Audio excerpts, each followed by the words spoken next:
The only place success comes before work is in the dictionary. That's not how things are in the real world. Even those who are saying that you should let your money work for you have probably spent years trying to accumulate that money and building passive incomes and businesses that will lately help them grow their empire, unless they inherited that empire. So from my perspective, if you're not entitled from the huge budget from the very start, you'd better start your company, start building your company one step at a time without huge risks at the very start, because honestly, you will have a lot of risks, you will have to face a lot of risks at later stages, so let's not overcomplicate things from the very beginning. If we haven't officially met, hi, my name is Olga, I run a software development agency and this YouTube channel where we discuss everything related to business, remote management, work-at-home careers, IT professions, and home-based businesses. So if you're new here, subscribe and click the notification bell to be the first to be watching my new videos. And if you're a veteran here, welcome back. In my previous videos, I have shared with you all the basic steps to start an online business, and these are basics actually to start any home-based business and any business in a safe way. Today, however, I'd like to dive more into the specifics, into every aspect of running your company, so that you will find this useful and apply it to your case. I will dive straight into the point here, and hopefully these tips will be useful for you. By the way, make sure to stick to the very end, because the last aspect that we're going to discuss is finances, and this is where I'm going to share my screen with you and show you how it is done in my company, and hopefully you will apply it for your case as well, because I will also provide you with the template and the link will be in the description below. So the first aspect that I'd like to discuss with you is infrastructure. I'm not sure if you Top Gun can see it at the top of the whiteboard, but it's infrastructure. And what do I mean here? It's everything related to your company. Like, to efficiently run your company and to be presentable to your clients, you have to have a corporate website, a corporate email for all of your employees. You have to have team communication channels and maybe client communication channels and so on. And in order to run all of these effortlessly and smoothly, you've got to have people who are responsible for each of these aspects. And this is where company infrastructure is coming to help. For example, in my company, we have a CTO who is supervising all the tech-related issues on the projects, who supervises all the everything related to tech and even project management sometimes. And my part is being responsible for all the sales, marketing, business development stuff and strategy and everything related to the business side of the company.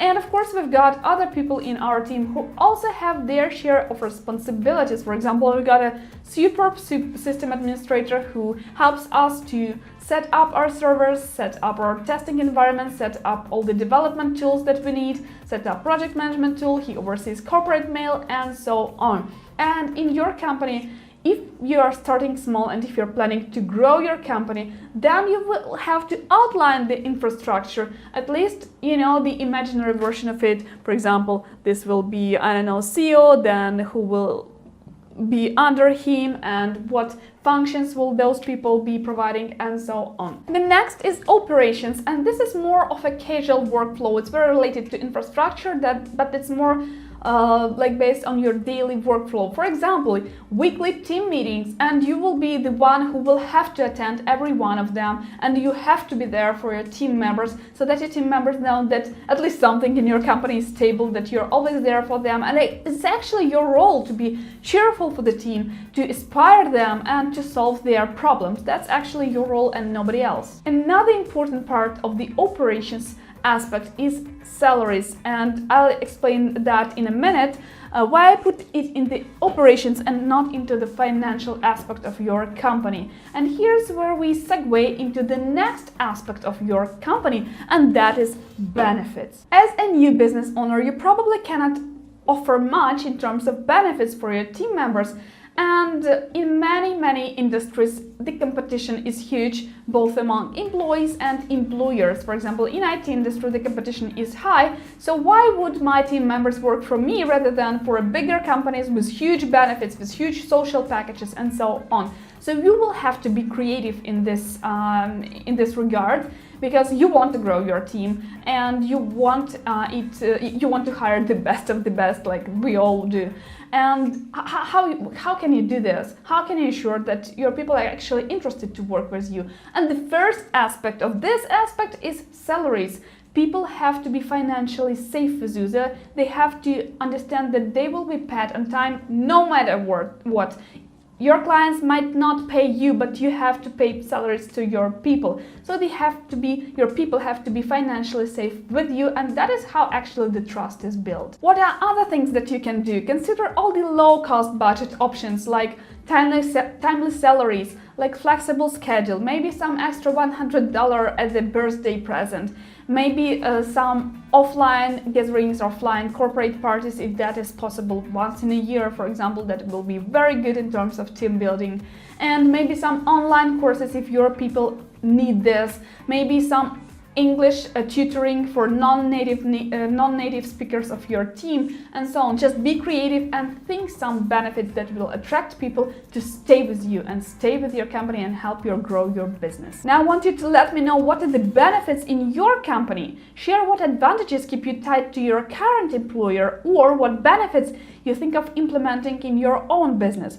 What drives people to your company? Share your experience and your vision in the comments below. Continuing this tough aspect of building your company, so this is the next aspect where you will have to spend a lot of your time and maybe money in. And we will start with recruiting and hiring process, which both are very time consuming and very pricey as well if you want to do it quick. Again, as a new business owner, you probably don't have tons of money to throw on your recruiting process. So you probably would like to do it as cheap as possible because you don't have a lot of budget. And I would advise you to use platforms like Upwork, Fiverr, LinkedIn, other freelancing platforms, and maybe your local websites where people are looking for jobs, recommendations, your past acquaintances, your previous colleagues, your ex-workers, and maybe your partners, and so on. Just consider other options where you can hire people without investing tons of money in, but you will have to invest your time here.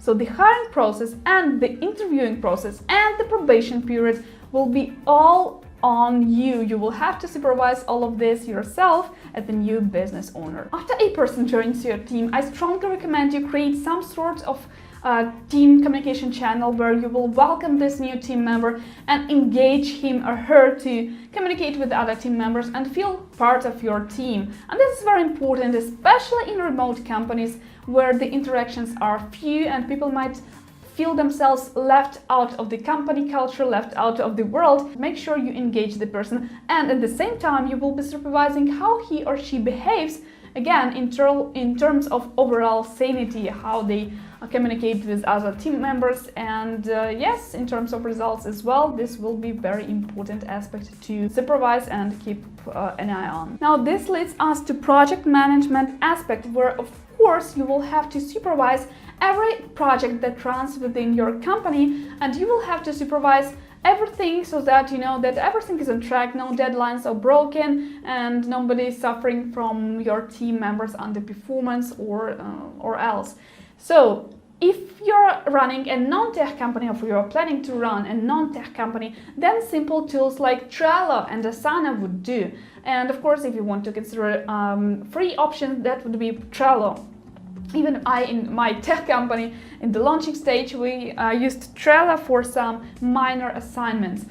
And if you run a tech company, if you're planning to run a tech company, then you will have to go with something more specific like Jira, TeamGunt, UTrack. For example, we use UTrack. And again, this one might consider some investments from you if you plan to grow your team. Like when your team exceeds 10 people, then it means that you will have to pay for those project management tools, and this might be a little bit pricey. But if your team is less than 10 people, then you can go with free options and it will work perfectly for you. And now, of course, there is such an important aspect as sales. And if your business starts to skyrocket from the very beginning, then my strong advice is to acquire a good CRM that works for your business. It might be Bittrex, it might be Pipedrive, it might be HubSpot, it might even be Salesforce, though this one is pricey, so consider that if you have low budget, then it might not be an option for you.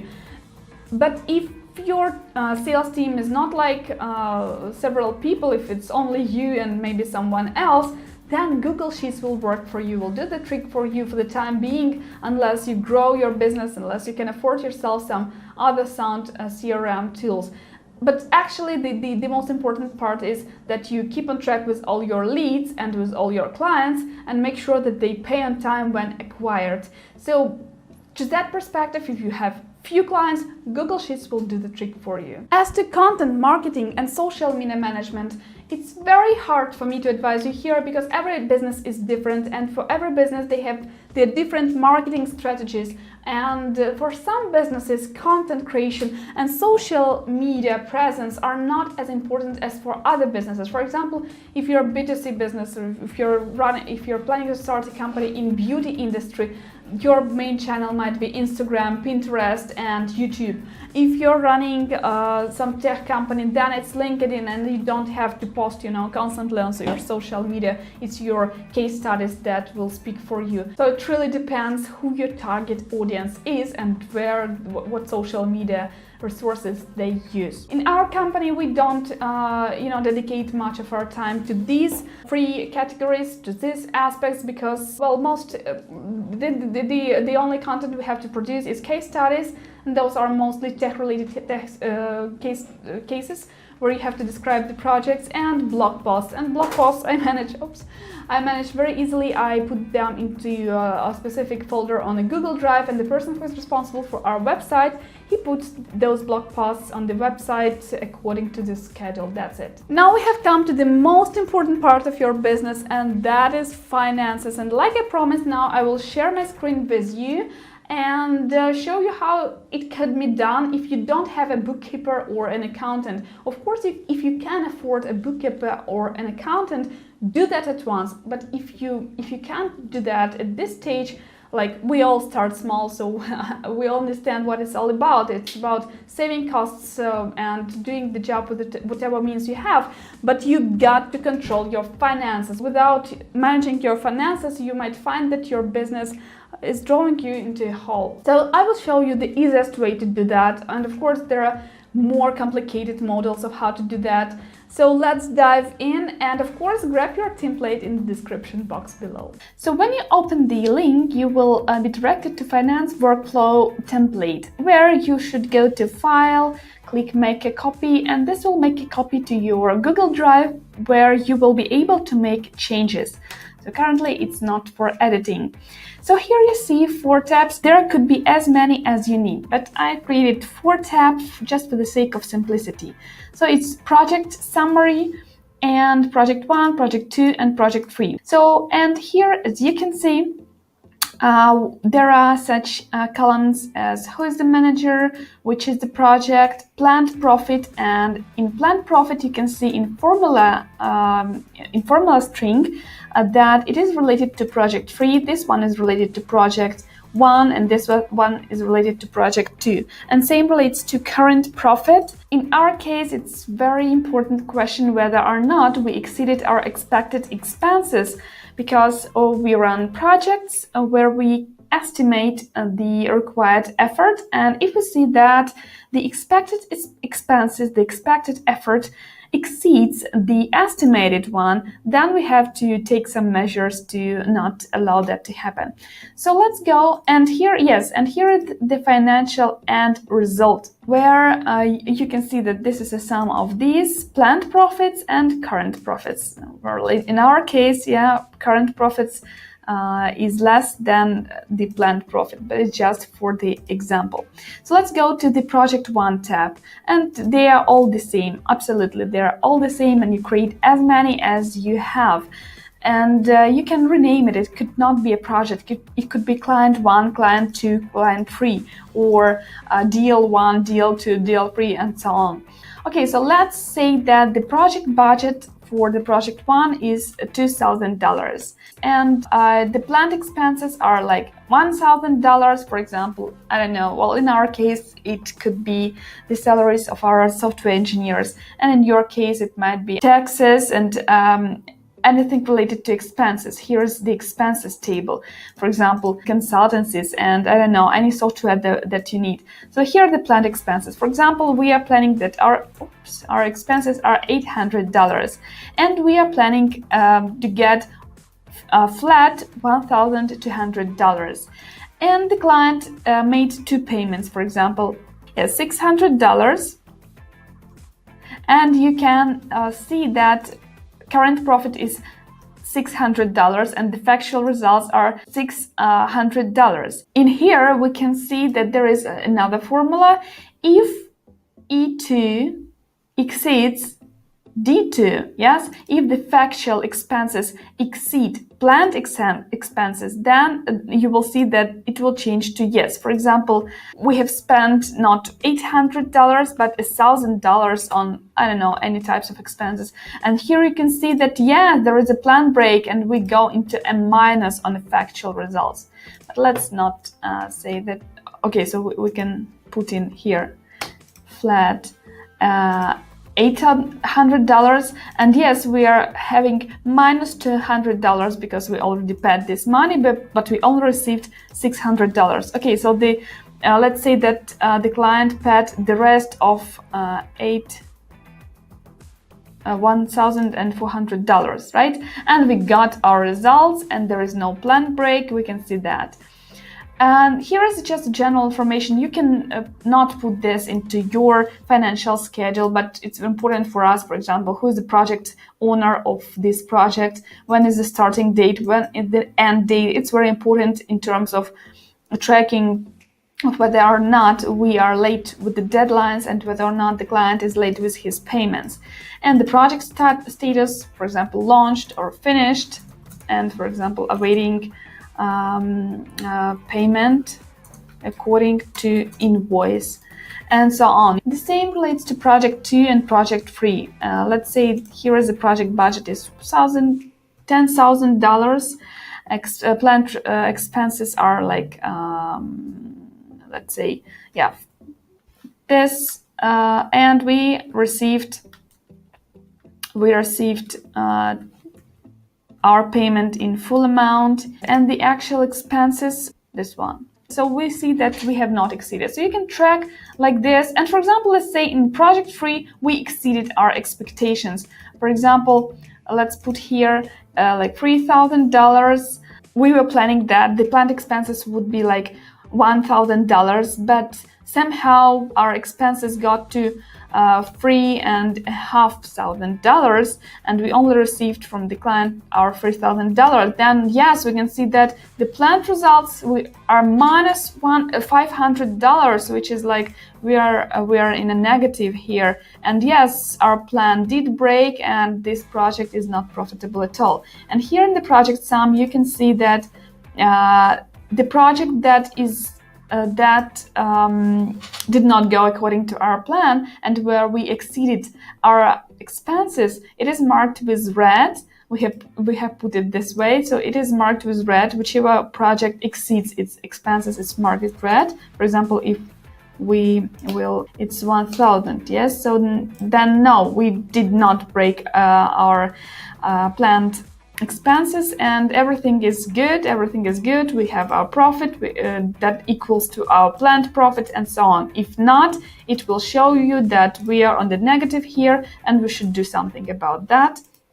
You can see that it highlights in red. So this is the simplest way to keep your financial workflow, to manage your financial workflow, and to understand whether each client or each project or each deal brings the expected profit or not. And if you're feeling that you're going into the negative, you should do something about that. You should prevent that, preferably. And if not, well, you should do something or break your agreement with that client, and so on. Now, which of these aspects you have found the most important and the most interesting?